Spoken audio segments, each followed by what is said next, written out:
Ya, pimpinan terima kasih waktunya dan teman-teman yang lain. Sebenarnya bagusnya memang kita tampilkan dulu hitungannya biar komprehensif pimpinan. Betul, itu Bung Dian, cocok. Bahwa sebenarnya ada berapa problem. Pertama potongan yang bisa di atas 30% sampai 50%. Tapi ada biaya tambahan lain yang tidak punya dasar hukum. Namanya biaya jasa aplikasi dan biaya layanan. Dan itu sangat besar. Per order bisa 7.000, 10.000 rupiah, 11.000.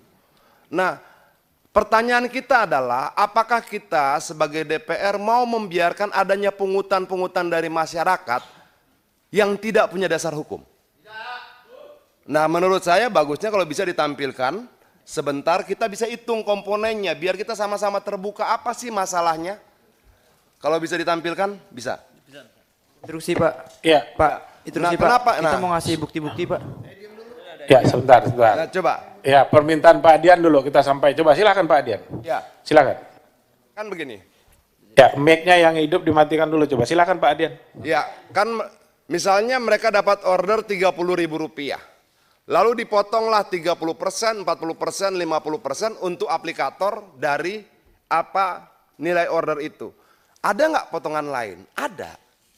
Tapi bukan dari mereka. Tapi dari konsumen.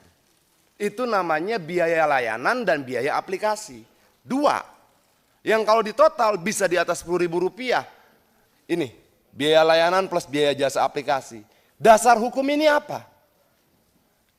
Dasar hukum 20% ada. Tapi dasar hukum ini apa? 15.300 rupiah.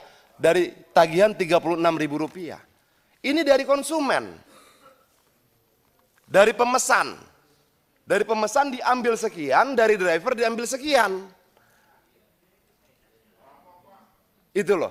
Jadi kalau kemudian begini pimpinannya, kalau kemudian misalnya dari driver dia dapat 10.000 rupiah per orderan, lalu dari konsumen dia dapat 10.000 rupiah, kita kalikan dengan jumlah driver mereka dan jumlah merchant mereka 4,2, berarti mereka dapatkan paling tidak 92 miliar per hari.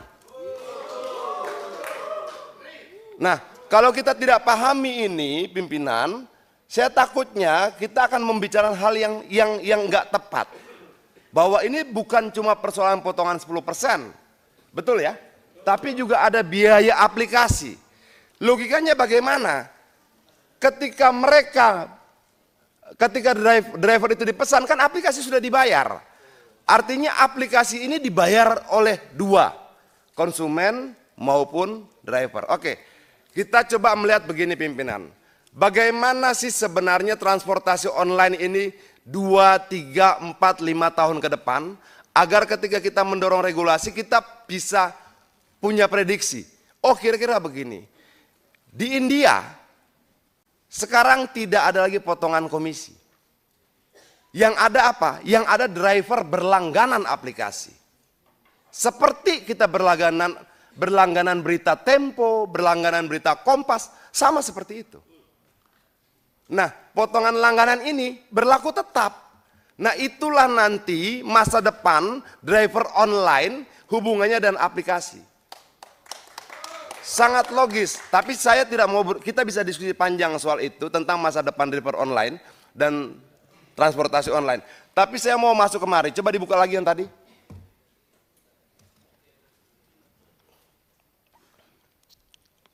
Ya, nah yang biaya ini semua ada nih, biaya layanan, biaya jasa dan aplikasi. Ini langsung ini langsung ke aplikator. 12.000. 10.000, sangat, dan lebih menyakitkan biaya ini tidak punya dasar hukum sama sekali. Kita bisa perdebatkan tentang 15%, 5%. Ada KP-nya. Seburuk-buruknya KP dia dasar hukum. Ini nggak ada. Dan negara ini biarkan ini terjadi bertahun-tahun. Ini aneh menurut saya. Kita sepertinya hidup bernegara tanpa negara. Jadi poin berikutnya pimpinan, saya minta ini dicabut. Tidak boleh ada. Tidak boleh ada biaya layanan dan biaya jasa aplikasi. Dalam konferensi pers aplikator kemarin disampaikan bahwa dasar mereka menggunakan ini hanya karena di negara lain dipakai. Tapi peristiwa di negara lain itu bukan dasar hukum buat Indonesia. Itu. Jadi tidak cuma 10% tapi ini juga. Nah, berikutnya pimpinan itu yang slot Aceng yang mereka sampaikan begini. Ini kita bicara algoritma. Algoritma itu bisa ngatur siapa yang dapat order, siapa yang tidak. Untuk dapat order, mereka bayar lagi Rp20.000 per hari. Sudah mereka dapat bayar Rp20.000 per hari, lalu konsumen memesan, dipotong lagi. Persentasenya 20% minimal sampai 50%. Pernah nggak kita lakukan audit investigatif untuk keuangan ini?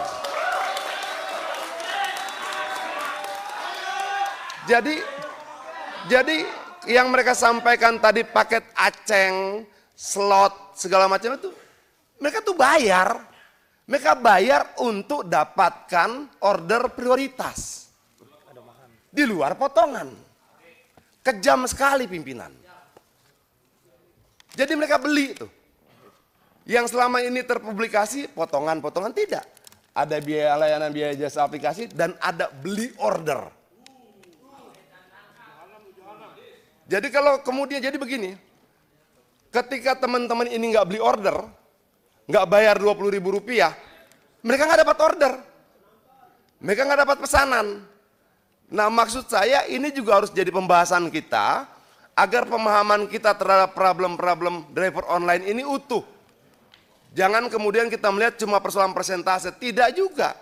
Tapi bagaimana mereka memungut sesuatu dari rakyat dalam jumlah banyak tanpa dasar hukum, itu problem kedua. Ketiga, bagaimana kemudian mereka diminta membeli ordernya ke aplikator. Nah, bisa nggak kita bahas ini satu persatu? Terima kasih. Merdeka.